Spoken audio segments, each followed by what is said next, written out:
Hi there. My name is Ron Yaish from Balance Financial Life, where we focus on money and financial education. Today we're going to be addressing a specific question. We had a series where we went into various different discussions regarding emergency funds, and when we receive questions, or when we notice that people are asking similar types of questions, or you yourself can go to balancedfinanciallife.com and you can ask us a question. You can go on any one of those pages that we have. Most of the pages, I believe, have a section called Ask Ron. Put in your name, and you don't have to put in your name. You can just put in the question. If you provide us with an email address, we try to respond back as best as we can.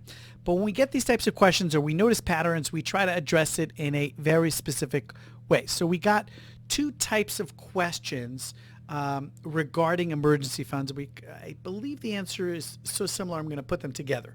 The title of this, I'm assuming, is going to be a little more elaborate to cover those that are looking for this type of information. So the question is, or the question that was coming in was about a rental. Somebody explains that they have a rental and they wanted to know how should they handle if they have an emergency with their rental unit. How should they handle that vis-a-vis their emergency fund that they've been working on? And then the second question was regarding somebody who has their own business, self-employed. They run. They're a solo practitioner, or they're an independent contractor. How should they handle the situation if they have to, meet an expense and they don't have enough money there? Should they tap into their emergency fund? So the answer is yes and no. Yes, you should tap into the emergency fund because that's what it's there for. And no, you should not tap into your personal emergency fund.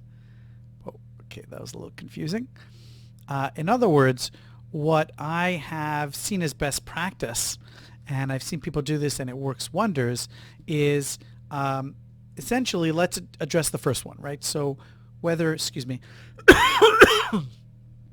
you're somebody who is running your own small business as a landlord, because you have a unit, right? You have a rental unit, or you're somebody that's running your own business and you are a therapist and you are a solo practitioner, you have money coming in and you have money going out.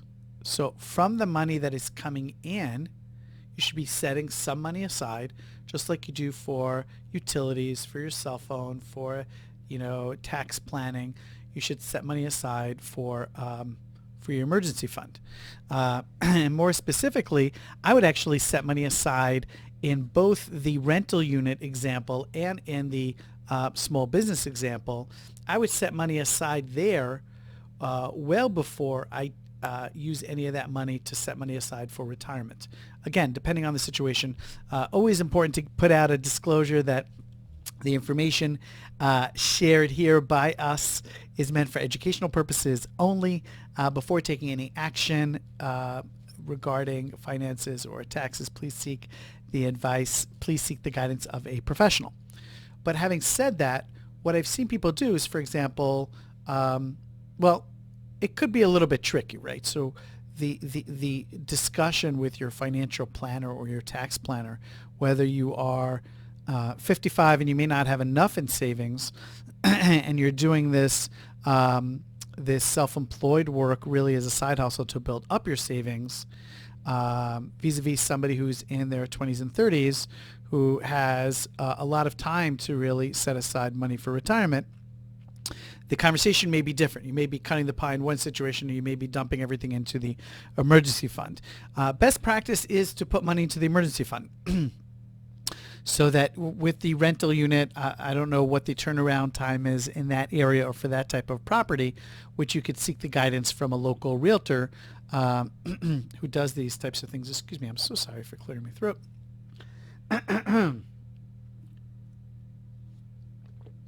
to see what is the turnaround time. If you had a vacancy, is your vacancy likely to be around on average 2 months or on average 8 months? You'd probably want to have that and then a little more in an account so you don't get caught, because you may have a mortgage still on that. You may have some other you may have some other obligations such as taxes or homeowners insurance, homeowners association obligations, or insurance that you have to cover. So definitely recommend setting aside money in the ideal, setting the 6 to 12 months aside before you start drawing on that money to use for savings, etc., retirement savings. That's assuming that you're not using this money for your own living expenses, because then it just becomes part of the, how much expendable money do you have, right? So you have money coming into your household, you have money going out of the household, and this discussion specifically for the person who has their own small business or runs a little real estate rental business. You should also set money aside for taxes. Don't forget that piece, right? So you have taxes you have to set aside money for. You want to set money aside for the emergency fund as well as for incidentals. I don't mean incidentals. I mean upkeep, right? So you may need to repaint the apartment every 2 years or whenever somebody else comes in. And you may need to update the appliances. So that's money that is coming up. It's not an emergency, right? Emergency money, by definition, is for something that you didn't expect. If you did expect something, then you want to set that money aside, and that would be a good idea. And even if it's a little bit every month, but then you have peace of mind. The more you focus on this stuff, the more peace of mind you'll have, and that's a big deal. Okay. Let us know if you have any other questions. Feel free to check out Ask Ron on the website, balancefinanciallife.com. Send us a question, or send us a question down below, and we'll try to address it and get back to you and do one of these because of a question that you brought forward. Thank you for being part of our learning community. Bye-bye.